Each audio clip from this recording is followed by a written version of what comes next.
Now, the SEIU, the Service Employees International Union, is trying to organize home healthcare workers all across the country, saying they are technically state workers. Is that legit? Joining the company is Vincent Vernuccio with the Competitive Enterprise Institute in Washington. This looks like backdoor unionization because you've got all these, and there's lots of them, home healthcare workers.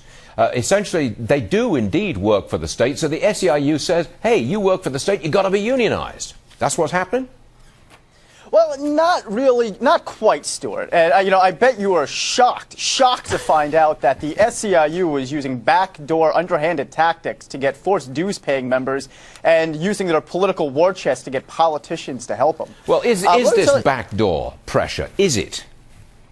Well, it's not exactly pressure. It's more deception. And first, I got to give a big hat tip to the Yankee Institute out of Connecticut, who first brought this story to light. What they're doing is the governor of Connecticut signed an executive order last year to make healthcare workers, home healthcare workers, and daycare workers considered government employees and opening them up for unionization. Now, to add insult to injury, he's allowing card check unionization.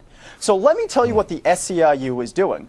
They're sending nondescript mailers to these home health care and daycare workers, which previously either considered themselves independent contractors or self-employed, making them look like junk mail. And most of these independent contractors and self-employed people are saying, well, I don't work for the state. They're ripping it up. They're throwing it in the trash.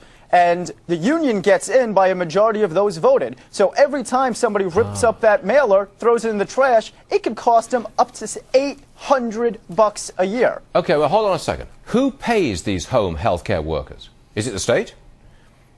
Well, the state gives vouchers. It's basically like state Medicaid, Medicare programs, things like that reimburse, but they're not employed by the state. They're actually employed, and the ones that are independent contractors are employed by the sick people that they work for. So they're not. So I mean, if you looked at it really honestly, you couldn't say that they are indeed really de facto state workers.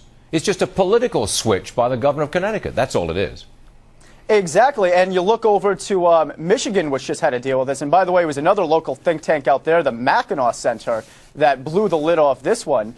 And they try to organize home daycare workers as well as home health care workers like they're doing in Connecticut.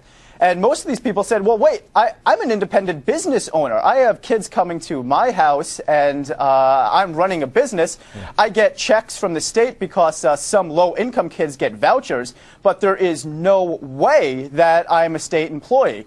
Well, the last governor before this one, Jennifer Granholm, said, well, yeah, maybe you are state employees, and she pulled the same scheme. Luckily, Governor Snyder said, well, hey, wait a minute, this isn't kosher, and he nixed it. Okay. Vincent Vernuccio, thanks for joining us, as always. Appreciate it. Thank you.